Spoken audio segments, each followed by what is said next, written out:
अस्सलाम वालेकुम दोस्तों, स्टूडेंट्स।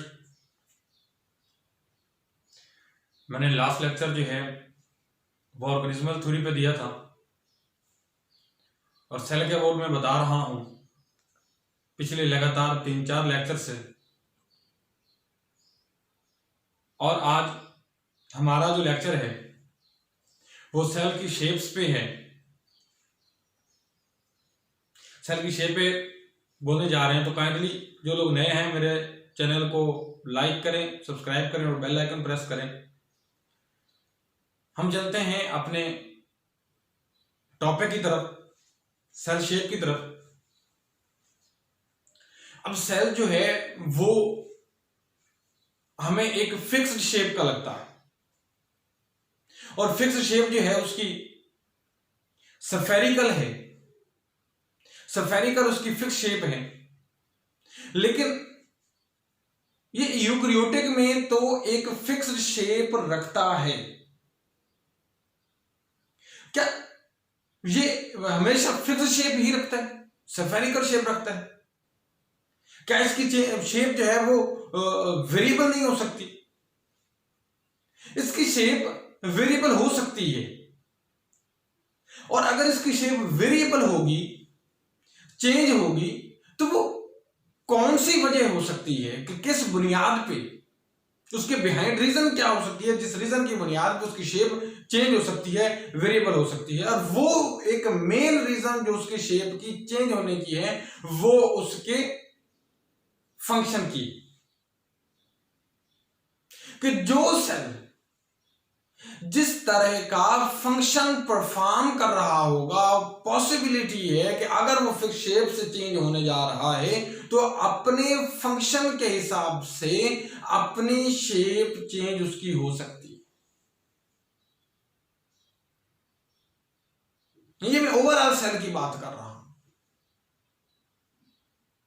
अब जैसे इसके एग्जांपल में हम प्लांट में पड़े हुए सेल की बात करते हैं जो कि गॉड सेल्स के नाम से जाना जाता है। वो गॉड सेल्स जो हैं उनका मकसद स्टोमेटा को ओपन और क्लोज करना है। क्योंकि जैसे टर्जिडिटी आएगी गॉड सेल्स के अंदर, जैसे गॉड सेल्स टर्जिड होंगे वैसे ही स्टोमेटा ओपन होगा। अब दोनों की शेप गॉड सेल्स की यूं तरह है, क्योंकि अगर इनमें टर्जिडिटी आएगी तो स्टोमेटा ओपन होगा, और अगर स्टोमेटा ओपन होगा तो पानी भी ट्रांसपायर करेगा लीव्स की सरफेस से और एक्सचेंज ऑफ गैसेस भी वकूफ पजीर होगी। अगर इनकी शेप ये खत्म होती है और वो फ्लैसिड हो जाते हैं और वो दोबारा यूं इस शेप में आ जाते हैं, और उस रीजन में, उस अमल में क्या होगा, उसकी रीजन क्या होगी कि स्टोमेटा जो है वो क्लोज हो जाएगा और एक्सचेंज ऑफ गैसेस नहीं हो पाएगी। अब मैंने बोला कि अगर उनमें चेंजेस आती है तो उनके फंक्शन के हिसाब से। अब जैसे अब अमीबा के मतलब देखें, एक यूनिसेलुलर ऑर्गेनिज्म है, अमीबा है, लेकिन वो अपनी कोई खास शेप नहीं रखता, क्योंकि जिस जानिब उसने मूव करना होता है उसी जानिब उसका प्रोटोप्लाज्म जो है वो मूव करता है, और उसके मूव करने की वजह से जो उस जानिब की मेम्ब्रेन है उसमें झुकाव पैदा होता है, और झुकाव पैदा होने की वजह से उस जानिब एक फिंगर लाइक प्रोजेक्शन निकल आता है। वो फिंगर लाइक प्रोजेक्शन क्या कहलाता है? सीडोपोडिया कहलाता है, जिन्हें हम जानते हैं फास्ट फूड के नाम से। क्योंकि जिधर अमीबा मूव करेगा उधर प्रोटोप्लाज्म जो है वो मूव करेगा, उसका इंटरनल प्रोटोप्लाज्म जो है इंटरनल मूवमेंट उसकी होगी, और सेल मेम्ब्रेन के उस जानिब फिंगर लाइक प्रोजेक्शन पैदा होगा जिसे सीडोपोडिया कहते हैं, और नतीजतन सेल उस जानिब मूव करेगा। अमीबा की बात कर रहा हूं, इसलिए अमीबा की कोई रेगुलर फिक्स शेप नहीं है। वो जिधर मूव करने जाता है उसी जानिब, उसी साइड पे उसकी शेप जो है वो डेवलप हो जाती है। लेकिन कुछ ऑर्गेनिज्म जिनमें शेप जो है वो फिक्स्ड भी होती है, जैसे कि पैरामीशियम की बात करते हैं, यूग्लिना की बात करते हैं, they have fixed in their shape. इसके अलावा अब हम बात करते हैं कि सेल जो जिस जगह पे पाया जाता है, सेल जिस ऑर्गेनिज्म में पाया जाता है, सेल जिस ऑर्गेनिज्म के जिस ऑर्गन में पाया जाता है और वहां पे वो जो फंक्शन परफॉर्म कर रहा है, उसके हिसाब से उसकी शेप बनाई गई है। किसके हिसाब से? उस फंक्शन के हिसाब से, जहां पे वो सेल जिस ऑर्गन में मौजूद है, ऑर्गेनिज्म के जिस ऑर्गन में मौजूद है, वहां पे उसे जो फंक्शन परफॉर्म करना है वैसी शेप प्रोवाइड की गई है, वैसी शेप रखी हुई है उसकी।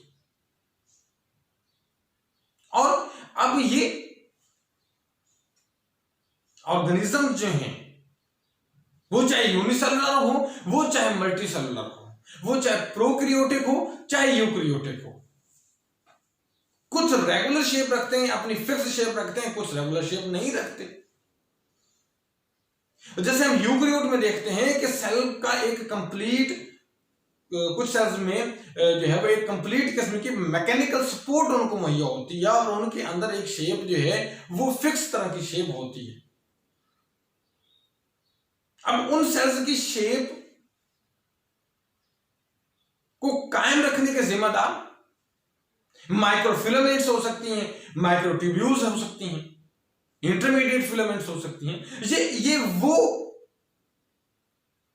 स्ट्रक्चर्स हैं जो सेल के स्ट्रक्चर को मेंटेन रखते हैं। इसी वजह से इनको साइटोस्केलेटन के नाम से भी बोला जाता है।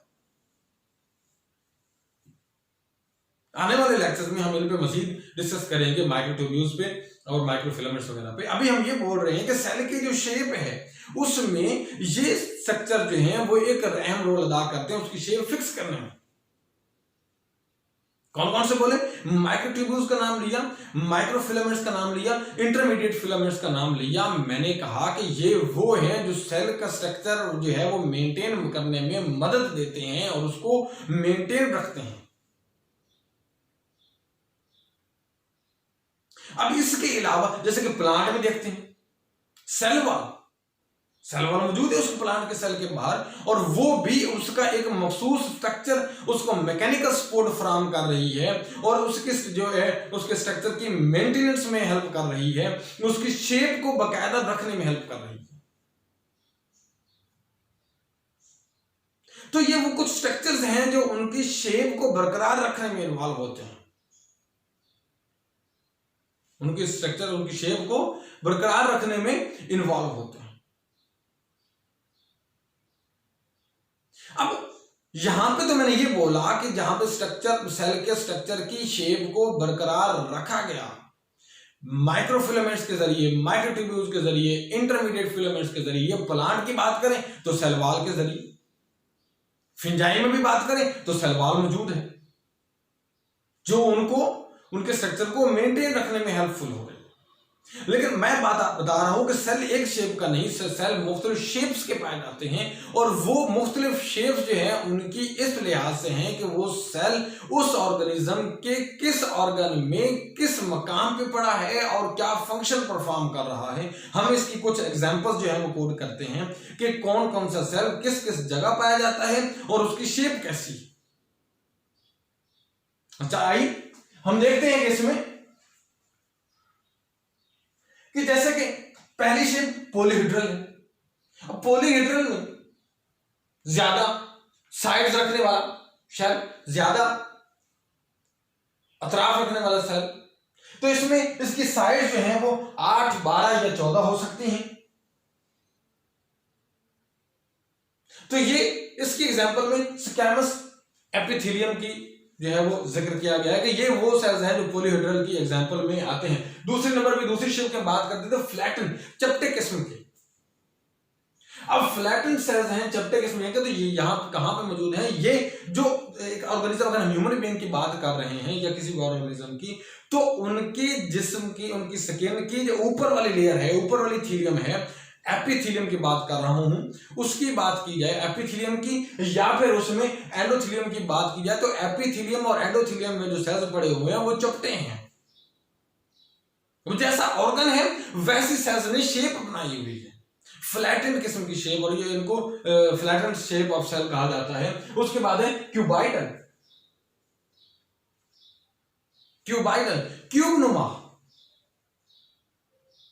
अब ये क्यूबाइडल शेप, क्यूबनुमा शेप जो है वो सेल्स में, जैसे कि थायराइड ग्लैंड की बात की जाती है, तो थायराइड ग्लैंड्स को बनाने वाले जो सेल्स हैं,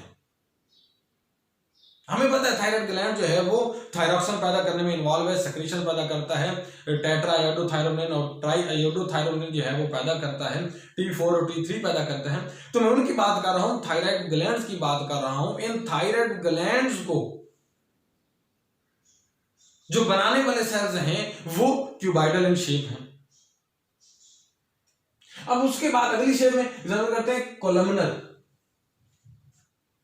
ये कोलमनर कॉलम नुमायन की शेप है, लंबूतरे हैं ये शेप में, कॉलम की तरह लंबूतरी शेप रखते हैं। और ये कहां पे, ये lining of intestine,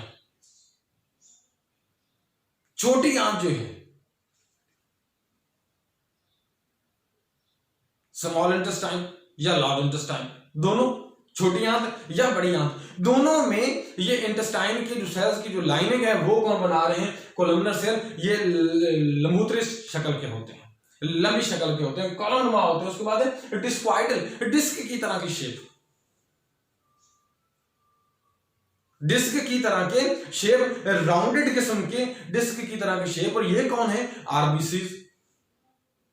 red blood cells की बात कर रहा हूं, ये एरिथ्रोसाइट्स, दोनों जो नाम ले, रेड ब्लड सेल्स, इनकी बात कर रहा हूं। इनकी शेप जो है वो राउंड एंड शेप होती है, और राउंड एंड शेप की वजह से इनको डिस्क्वाइडल शेप के सेल्स कहा जाता है।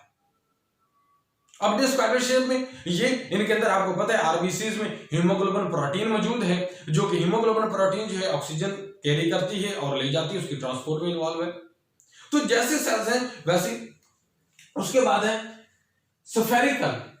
मैंने पहले भी बोला कि मोस्टली जो यूकैरियोटिक सेल्स हैं वो स्फेरिकल इन शेप होते हैं। अब इसकी सबसे बड़ी एग्जांपल और जो largest in size cell count होता है यूकैरियोटिक में, वो कौन है, और ये बर्ड्स में भी और यूकैरियोटिक में जो लार्जेस्ट साइज इसका है वो क्या है, इसका ऑस्ट्रिच का।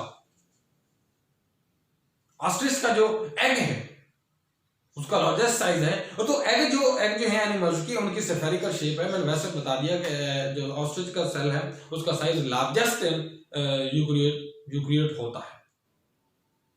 लेकिन अब मैंने साइज की चलो बात की, तो जो बाकी सेल्स हैं इनमें यूकैरियोटिक के जो सेल के साइज हैं वो कॉमनली उनका साइज जो है वो मोस्टली केसेस में कम होता है as compare to unicellular organism में। तो यूनिसेलुलर ऑर्गेनिज्म, जैसे अब आप सवाल ज़हन में उठा सकते हैं कि भाई यूनिसेलुलर ऑर्गेनिज्म का साइज यूकैरियोटिक सेल के साइज से ज्यादा होता है। हाँ, इसमें एग्जांपल देता हूं कि एलजी की, असीटा ब्यूलेरिया की। असीटा ब्यूलेरिया की राउंड अबाउट जो इसका साइज है वो 10 सेंटीमीटर तक है, 10 से 12 सेंटीमीटर तक जो है वो इसका साइज है। बहरहाल मैं अपने टॉपिक पे आता हूं। एग का जो शेप है वो स्फेरिकल इन शेप है, और ये जो है वो एक नेक्स्ट एक शेप है सेल की, इसमें स्पिंडल शेप। और spindle shape fibre like structures हैं, धागा नुमा साखते हैं ये।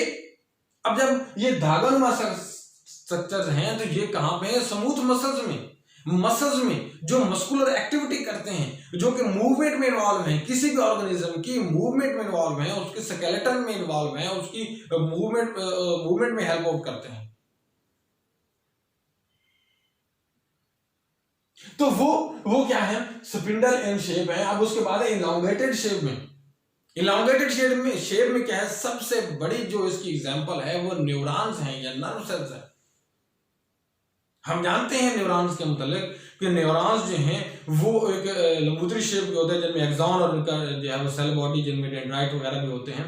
तो समटाइम सेल बॉडी बड़ी होती है, समटाइम सेल बॉडी छोटी होती है। भारत ये इनकी एक्सॉन और डेंड्राइट्स पर मुश्तमिल जो है वो लंबूतरी शेप है, इलांगेटेड शेप रखने वाले सेल्स हैं, जो एक अदर शेप है। अब इसके बाद ब्रांच शेप है, ब्रांच शेप रखने वाले सेल्स हैं। तो ये क्या है, क्रोमैटोफोर्स। अब क्रोमैटोफोर्स कहां पे है, ये स्किन में पाए जाने वाले पिगमेंटेड सेल्स। जो स्किन की पिगमेंटेशन को कंट्रोल करते हैं, स्किन की कलरेशन को कंट्रोल कर रहे हैं, जिसकी एक एग्जांपल में मेलानिन पिगमेंट है या सो ऑन, बाकी भी हैं। हम इस पे बाद में जब लेक्चर होगा तो इसमें मजीद इंशाल्लाह डिटेल से बात करेंगे। तो मैं बात कर रहा था पिगमेंटेड सेल्स जो हैं वो जो है वो स्किन में पाए जाते हैं, उसको मुख्तलिफ किस्म की कलरेशन देते हैं, मुख्तलिफ किस्म का पिगमेंट उसको शो करवाते हैं, और वो क्या है, ब्रांच्ड सेल्स हैं। इस तरह से हमने प्लांट में बात की, उसकी स्ट्रोमेटा के हवाले से गार्ड सेल्स की बात की और बाकी सेल्स की बात की। तो इस तरह करके तो मैंने कुछ एग्जांपल्स कोड किए हैं कि सेल्स जो हैं वो अपनी मुख्तलिफ शेप रखते हैं, और इन एग्जांपल्स कोड करने का मकसद क्या था, यही बताना था कि सेल्स जिस ऑर्गेनिज्म में जिस ऑर्गन में पाए जा रहे हैं और वो वहां पे वो जो फंक्शन परफॉर्म करने जा रहे हैं, वो ऑर्गन जो फंक्शन परफॉर्म कर रहा है, तो उस ऑर्गन के जो सेल्स हैं, उस ऑर्गन के जो टिश्यूज हैं जिनको सेल्स बना रहे हैं, उनकी शेप उसी ऑर्गन के परफॉर्म करने वाले फंक्शन की तरह के है, उससे मुनासबत रखती है, उससे निस्बत रखती है, ताकि उस फंक्शन को परफॉर्म किया जा सके। तो ये चीज एक जो है यहाँ पे, और कुछ मैंने बताया है कि जैसे कि कुछ ऑर्गेनिज्म जिनके सेल्स जो हैं वो इरेगुलर शेप रखते हैं, जिसकी एग्जांपल में मैंने अमीबा वगैरह की एग्जांपल को कोड किया है। यहाँ पे हमारा लेक्चर खत्म हुआ। काइंडली अगर आप लोगों को लेक्चर पसंद आए तो इसको लाइक कीजिएगा और फीडबैक दीजिएगा। अल्लाह हाफिज।